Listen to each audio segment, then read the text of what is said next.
diggings here today. We're at Lake Glenbawn. I'm sure you've seen many tournament boats just sort of sitting out in the middle of nowhere there. It doesn't really look like they're doing much, not casting. So hopefully I can give you a few hints and a few pointers of what they're doing out there, and what we do to fish for deep bass, especially at Lake Glenbawn.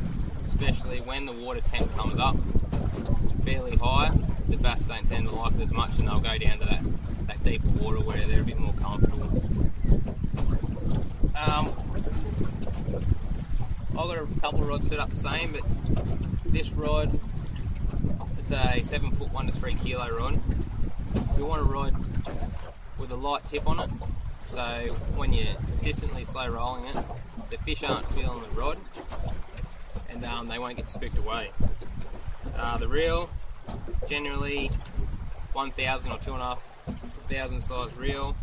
I run 4 pound braid and 4 pound leader. The leader, I generally run about 2 rod lengths, which is plenty. The jig head, it's a Bassman 1/4 ounce jig head that I'm running at the moment. That's what I generally use a lot of the time. Quarter's probably the best all round one for Glenbawn. It stays under your boat a bit better in the sounder beam. Sometimes I'll take it on the drop, but generally you just want to get it down there in front of the fish and bring it back up by them slowly. The plastics that 99% of the guys are using out there is a Berkeley grub. It's a 3-inch minnow grub. I use most of the time is the camo, watermelon and black. I like trimming them just behind the eyes on the plastic, just so it sits up nicely with the jig head. And you can trim the tail and a couple other little things you can do if you want to make it swim a bit differently. And whatever plastic you put on, just put it next to the boat and swim it. Make sure it swims properly, and make just nice and slowly, because if it's not swimming properly, 9 out of 10 times when you drop it down, they probably won't bite it. With some of the techniques, it's just generally a slow roll. But just consistently slow roll it up, and if you think you're fishing slow it down even more, because it's a slow technique. You can shake it, pause it, just keep changing it up, see what the fish want to do till they'll bite it.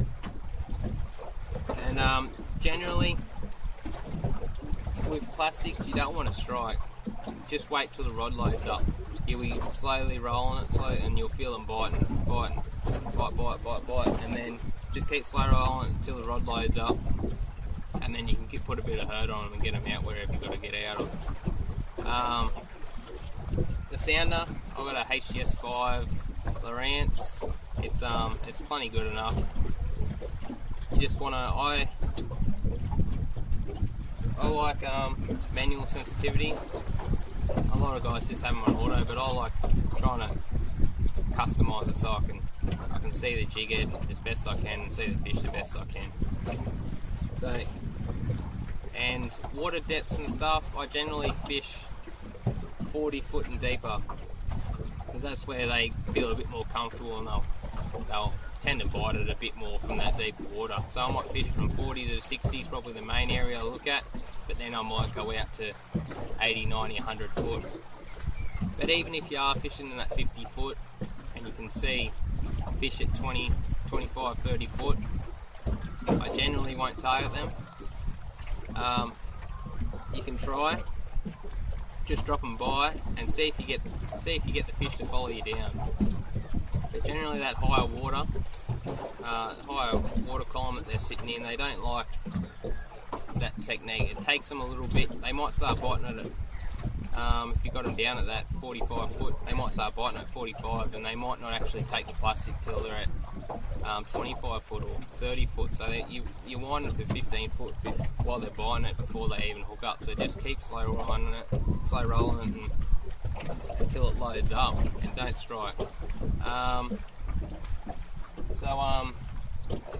Hopefully I've covered a few things for you today, and hopefully it helped you out in the water next time.